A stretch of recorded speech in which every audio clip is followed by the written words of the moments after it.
Fortnite is an absolute behemoth of a game, and the more I think about this game and the more research I kind of do on it and the impact that it had on the video game industry, I start to see a lot of trends forming around Fortnite. Now, let me be clear for a bunch of younger people who are probably going to come across this video, I'm not saying your favorite game, Fortnite, is bad. If anything, I've enjoyed playing it a few times over the years. I think when Fortnite was created, it was different. It thought outside of the box, and it did something that you didn't really see on consoles at that time. I think Fortnite has been an interesting cultural impact, and it's obviously brought a lot of money to the video game industry. I don't think it was the intent of Epic to essentially mess up the future of console video games, but I think that was something that ended up happening anyways. So I kind of want to dive into the whole Fortnite situation and why I feel this. And as always, if you are a longtime viewer of this channel, you would know that this is just my opinion based on research that I have done. If you vehemently disagree with this, that's fine. It really just boils down to everyone's opinion at the end of the day. But what's not opinion based is that in 2024, Fortnite generated $5.8 billion of revenue. There are currently over 650 million registered players that play Fortnite or have played Fortnite.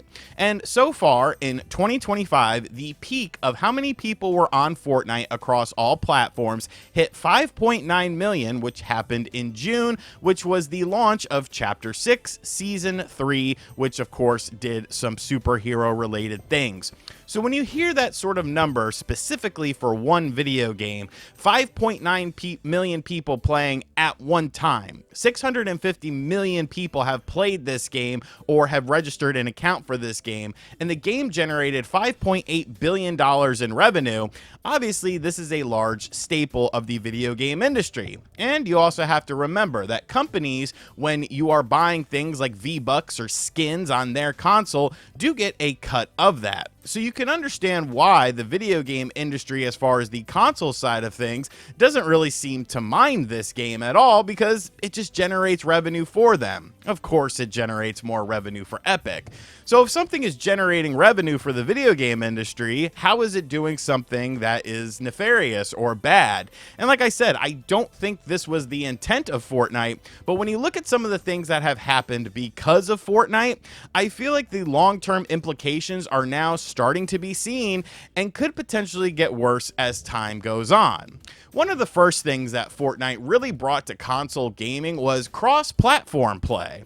Now, inherently, cross-platform play isn't necessarily a bad thing, and I think for multiplayer-based games, it can be a good thing, especially third-party-based multiplayer games. But Fortnite kind of tipped Sony's hand back in the day on the PlayStation 4. You could play Fortnite on your Xbox and your Nintendo Switch and play with your friends, but PlayStation was seen like the outlier. Now, at the time, PlayStation said, oh, well, the PlayStation 4 is the best place to play games, but as time went on, people got tired of that, and PlayStation ended up bending the knee to it. So inherently speaking, that's not a bad thing. You're increasing the multiplayer player base, but you are also kind of getting rid of multiplayer exclusive console games as well. When was the last time you saw Sony do a multiplayer console exclusive game and it was successful, or it was based on an old franchise that we loved? You could say Helldivers, but hey, Helldivers 2 is now on Xbox as well. It also released on PC, and it looks like it's coming to the Nintendo Switch 2 as well. Xbox, of course, puts their games on pretty much everything nowadays. Halo Infinite obviously did not do all that great, even with Xbox and PC only, so now they're looking to expand upon into different systems and different ecosystems. I don't think it's necessarily a bad thing to have cross-platform play, but if it's at the expense of losing games like SOCOM and Killzone and Resistance and stuff like that, like really Nintendo's the only company that still has multiplayer exclusives, but how often do they really do those? A game like Splatoon comes along every few years or so and has a very strong multiplayer component, but beyond that, Nintendo kind of focuses more so on single-player style experiences. I don't think, like I said, I don't think the cross-platform play thing is inherently bad, but now it's kind of created a culture where people expect multiplayer games to come across a variety of systems, and companies are now more hesitant to do a traditional multiplayer based game than they were in the past because, well, that kind of goes into the next point. And the next point is the current generation of gamers are not expecting to pay for games. Fortnite is a free to start game. And this was something that was prevalent on things like mobile and PC, but you didn't really see it all that much on things like consoles. But then Epic realized, hey, we can make a lot of money on these skins since our game has become so popular. They make billions off of skins, battle passes, emotes, and stuff like that. And since a lot of kids in the younger generation starts playing Fortnite, they don't expect to pay for games. They think that everything should be in a similar structure to a game like Fortnite. So because of that, they are not buying the $70 console games or even $80 console games that we're seeing on modern consoles right now. There is data to prove that the demographic of 18 to 24 is not buying new video games nearly as much as generations past. And you have to imagine that free-to-play games such as Fortnite, and Fortnite being the biggest free-to-play game and having these microtransactions in it, is the main reason why. You play Fortnite with your friends. It's more of an experience than anything, and kids are now just kind of programmed to expect things to be in that manner. And more importantly, parents who aren't really privy to the video game industry or didn't grow up with games or don't care about games, they're super happy. Oh, little Johnny wants $15 to spend on V-Bucks or something like that. Who cares? I didn't pay for this game. It's keeping them occupied. And as these kids grow up, they still play Fortnite. They still play these free-to-play games that have been kind of grown into them since birth. So that's what they're used to. They're not used to spending money on these games or having to ask their parents to buy the latest and greatest game. You can run Fortnite on pretty much anything. So I feel like that has kind of preconditioned a whole generation to not accept the standard price of video games. And of course, I'm not putting all of the blame on Fortnite for this, because when you look at like the AAA console industry, when it comes to games seem to be more and more half-assed as time goes on. So that's giving less incentive to a generation who probably doesn't want to deal with a million patches and updates that need to be done when buying a game on day one, when they have their old standby, that being Fortnite. But I think the biggest thing that Fortnite has done that has had a negative impact on the video game industry is that live service high, that games as a service high that every company has been trying to hit for years now. And when you look at Fortnite's success, when you talk about the money involved in Fortnite, $5.8 billion generated in 2024, 650 million registered players, and 5.9 million people playing the game in June of 2025, synchronously at one point in time, video game companies want a piece of that pie. And what has happened because of that? Yes, there have been some success stories here and there. There's games that have done pretty decently, but then you have games like Anthem, Avengers, Babylon's Fall, Knockout City, Rumbleverse, Lawbreakers, with Fair Games, Concord. Like, there is a wasteland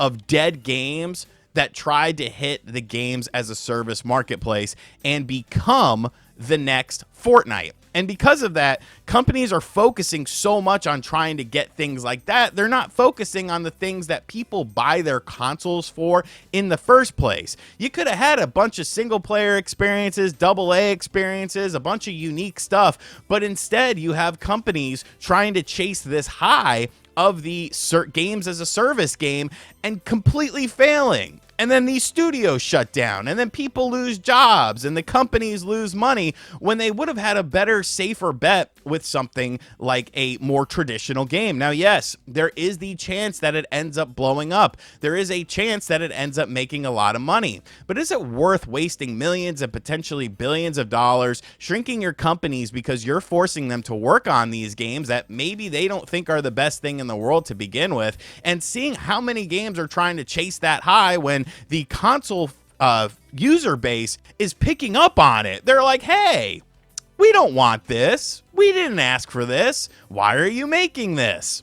I think, like, when you start to think of all of these different pieces, you start to see the negative that Fortnite has inadvertently done for the video game industry. Like I said at the start of this video, I don't think Fortnite is evil. I don't think it's necessarily the worst thing in the world or anything like that. And I don't think that when Fortnite was created, this was the intent or this was what they thought it was going to be. I'm sure if you look at some, documents within Epic of what they thought Fortnite was going to end up being, a couple of years after launch, I don't think they would have thought it was going to be anything like this. I thought it would make them some money, so on and so forth. The aforementioned Rumbleverse is an Epic game, so obviously there, was a chance that the game wouldn't take off. But the game did take off. And now you have this culture that has been created where we don't want to buy games. We don't care about anything else. Everything should be multiplayer. Everything should be free to play. I should be able to play with my friends on every platform. I shouldn't have to buy a game when I have a game that's right here. And it's ever evolving and it's ever growing and everyone is playing this game. So I want to play it too. Oh man, I'm going to catch a lot of heat for this video. I can already sense it. Kind of in the air. There's going to be a lot of people that probably watch this video that have never watched me before.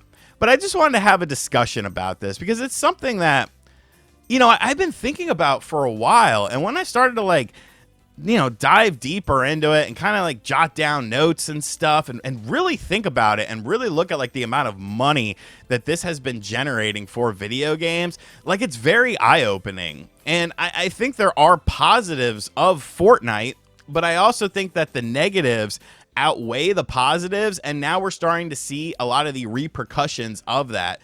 Companies trying to chase certain things that maybe don't really exist. Maybe Fortnite is just this entity in and of itself, where it is an all-consuming thing.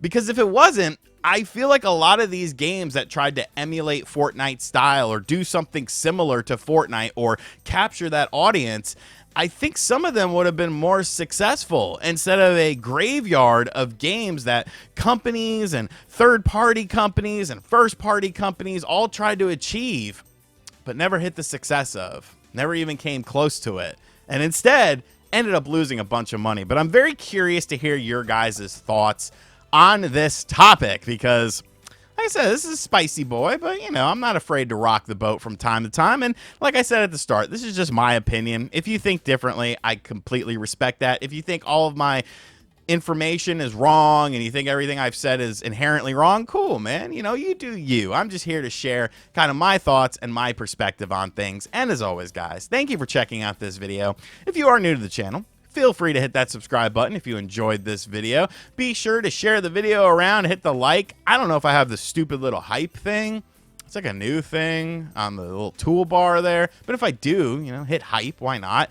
And as always, I'll catch you guys on the next video. Later.